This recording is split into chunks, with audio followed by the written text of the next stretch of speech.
Bonjour à tous, voici le correctif de la fin du chapitre sur les fractions. Donc il nous restait deux petits exercices de priorité des opérations avec des fractions à faire et puis des problèmes à effectuer. Alors évidemment, il faut que vous ayez d'abord essayé de faire les problèmes seuls avant de regarder ce correctif. Le correctif est fait pour vous aider, mais le but c'est de faire d'abord seul. Alors on commence ici avec les deux petites divisions qui nous restaient à faire. Donc ici, dans nos, pardon, pas les divisions, les calculs de priorité des opérations, ici je vous rappelle que c'est les parenthèses qui sont prioritaires, donc on va d'abord effectuer l'addition, donc on va recopier un demi divisé, et pour effectuer une addition, on doit remettre au même dénominateur. Donc on a changé un tiers en 5 quinzièmes et 2 cinquièmes en 6 quinzièmes. On additionne, on obtient du coup un demi divisé par 11 quinzièmes, et je vous rappelle que divisé par une fraction, ça équivaut à faire un demi multiplié par l'inverse de la fraction. Et donc 1 demi fois 15 onzièmes, on multiplie les numérateurs entre eux et les dénominateurs entre eux, ça nous donne 15 22e et il n'y a rien à simplifier. Alors si on continue le suivant, attention que ceci c'est une grande barre de fraction.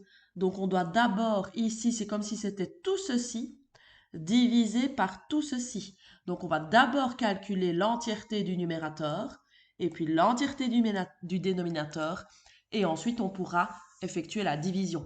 Alors comme c'est une addition au numérateur, on va remettre au dénominateur, on va remettre sur 4.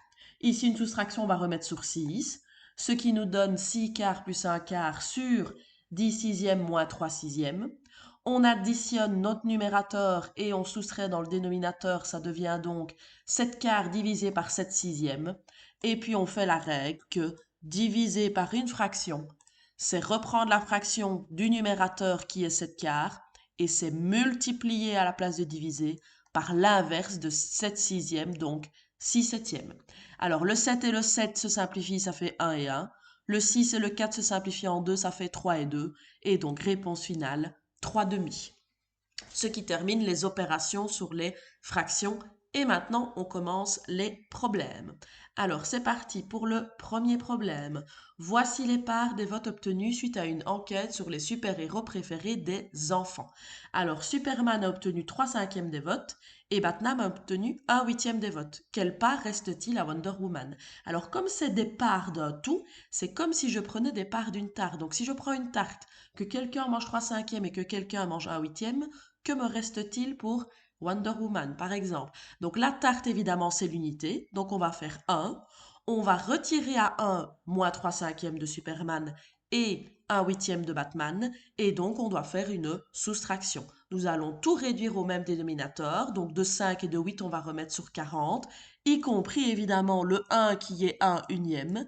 Et donc ça va nous donner 40 quarantièmes moins 24 quarantièmes moins 5 quarantièmes.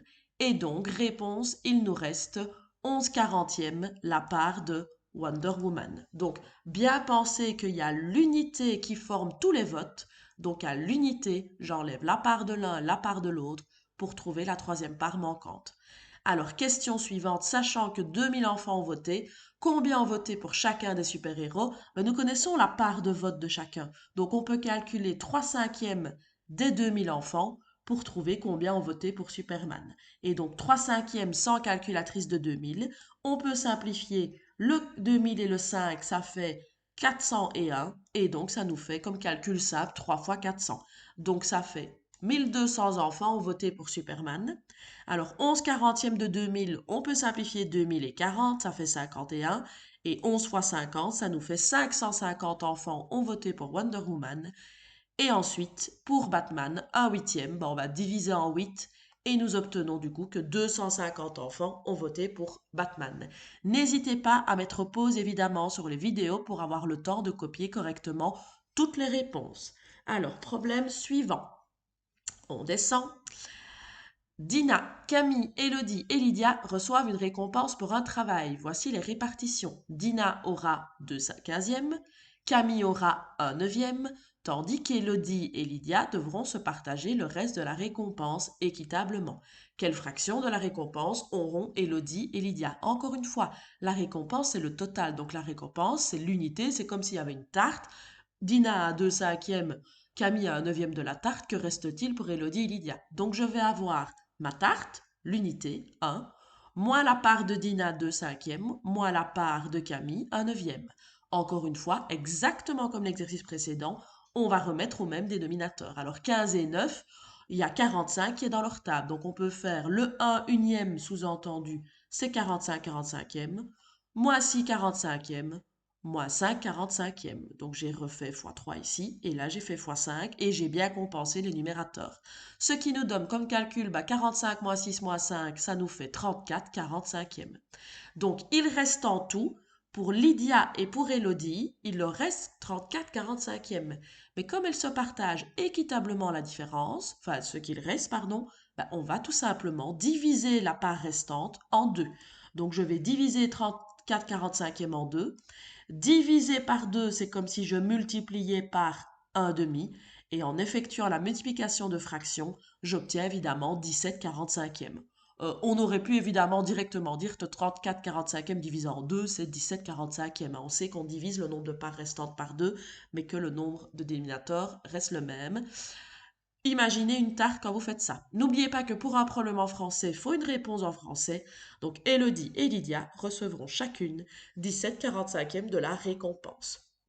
Il y aura plusieurs problèmes de ce type où il n'y a pas de réponse en nombre ou en décimale, etc. Les réponses, c'est des parts, c'est des fractions à donner. Alors, le troisième problème, dans une classe de 2e année, il y a autant de filles que de garçons. Si tu sais que 2/3 des filles de cette classe ont un compte Facebook, quelle fraction de la classe représente-t-elle? Combien sont-elles si la classe est composée de 24 élèves? Alors, il y a deux façons de faire ceci. Ma collègue a fait tout simplement en utilisant le fait qu'il y ait 24 élèves. Et donc, elle a calculé, vu qu'il y avait 24 élèves, ça veut dire qu'il y a 12 filles, vu qu'il y a la moitié de filles. Elle s'est dit qu'elle allait calculer des 12 filles, elle allait calculer 2/3 de 12. Donc 2/3 de 12, c'est 2 fois 12 divisé en 3. Donc ça fait 24 divisé en 3, ça fait donc 8 filles qui ont un compte Facebook. Et donc elle s'est dit, si j'ai 8 filles sur 24, ça nous donne 1/3 de la classe. Parce que 8 24e, ça donne 1/3. Donc là, elle a utilisé des nombres. Mais on pouvait tout simplement travailler avec des fractions pour aller plus vite. Ici, si tu sais que 2/3 des filles ont un compte Facebook et que c'est la moitié de la classe qui sont des filles, on va calculer 2/3 de 1/2. Et donc, c'est un simple calcul à faire. 2/3 de 1/2 va faire 2/6e. Et si on simplifie, ça fait 1/3 de la classe qui a un compte Facebook. Et puis par la suite, si je fais 1/3 de 24, j'aurai obtenu 8 filles qui ont un compte Facebook. Donc tout simplement ici, 1/3 des élèves ont un compte Facebook. OK? Ensuite, enfin 1/3 des élèves, c'est plutôt 1/3 de la classe ont un compte Facebook, 1/3 des filles. Ça va. Alors, donc 1/3 sont des filles qui ont un compte Facebook. Dernier problème ici de la page. Je ne sais pas si c'est le même numéro de page parce que j'ai un peu modifié le chapitre. Donc, dans une classe de 30 élèves, 1/5 ont des cheveux bruns, 10% pour des lunettes et 50% font plus d'1,50 m. Calcule chaque catégorie, c'est ultra facile. On fait 1/5 de 30. 1/5 fois 30, ça fait 6. Donc, 6 enfants ont des cheveux blancs, des cheveux bruns, pardon. 10%, c'est faire 10 centièmes fois 30. Ça nous fait évidemment 3 enfants qui ont des lunettes. Et 50%, suffit de diviser en 2, normalement. Donc 15 enfants font plus d'1,50 m. Ce qui termine cette première vidéo.